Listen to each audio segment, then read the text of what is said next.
Hello. Aluva വരെ പോകാൻ വേണ്ടി ഇറങ്ങിയതാണ്. ബ്ലോക്കിൻ്റെ ഏറ്റവും മൂർധന്യാവസ്ഥയിൽ കാലടിയിൽ എത്തി നിൽക്കുകയാണ്. ചെറിയൊരു ഷോർട്ട് കട്ട് പിടിച്ച് ബ്ലോക്ക് സ്കിപ്പ് ചെയ്ത് ആലുവ റോട്ടിലെത്തി. നമുക്ക് വണ്ടി ഓടിക്കാൻ അറിയെങ്കിൽ നമ്മുടെ കണവൻ്റെ പുറകെ ഇരുന്ന് ഒരു കുറച്ച് പരദൂഷണമൊക്കെ പറഞ്ഞ് അങ്ങനെ പോകണമെന്ന് വളരെ വലിയൊരു സന്തോഷം. വേറൊരു മോസ്റ്റ് ഫേവറേറ്റ് ഹോബിയാണ് എനിക്ക്. യാത്രയുടെ പ്രധാന ലക്ഷ്യം എന്തായിരുന്നെങ്കിലും എൻ്റെ പ്രധാന ലക്ഷ്യം ഒരു ഫ്രൂട്ട് വാങ്ങാനായിരുന്നു. അത് കുറേ നാളായി കഴിച്ചിട്ട്. അത് 2-3-4 തവണ എങ്ങാണ്ട് ഞാൻ ആകെ കഴിച്ചിട്ടുള്ളൂ.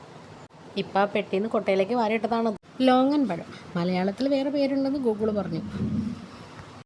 ഈ ഫ്രൂട്ട് ഭയങ്കര ഫേവറേറ്റ് ആണെങ്കിലും ഇതിൻ്റെ വില ഫേവറേറ്റായി തോന്നിയില്ല.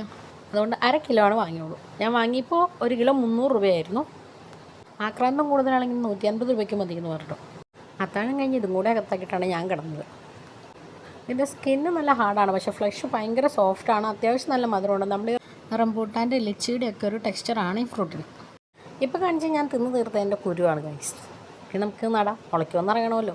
എന്ത് കിട്ടിയാലും നടും. പക്ഷേ പിന്നീട് അതിൻ്റെ പുറകെ പോലെ എനിക്ക് പറ്റില്ല. അതിൻ്റെ കഴിവും പ്രാപ്തിയൊക്കെ വെച്ച് വളർന്നു വരട്ടെ. അങ്ങനെ നോക്കാതെ നട്ട പല പല സാധനങ്ങൾ ഇപ്പോൾ കായ്ക്കേണ്ട സമയമായെങ്കിലും പാതി വളർച്ചയിലെത്തി മുരടിച്ചോ എന്തോ ഒരു അവസ്ഥയിൽ നിൽക്കുകയാണ്. അപ്പോൾ എല്ലാം നട്ടു വച്ചിട്ടുണ്ട്. തിന്നത് മൊത്തം നട്ടിട്ടുണ്ട്. ഏതെങ്കിലും ഒന്ന് മുളയ്ക്കുമായിരിക്കും.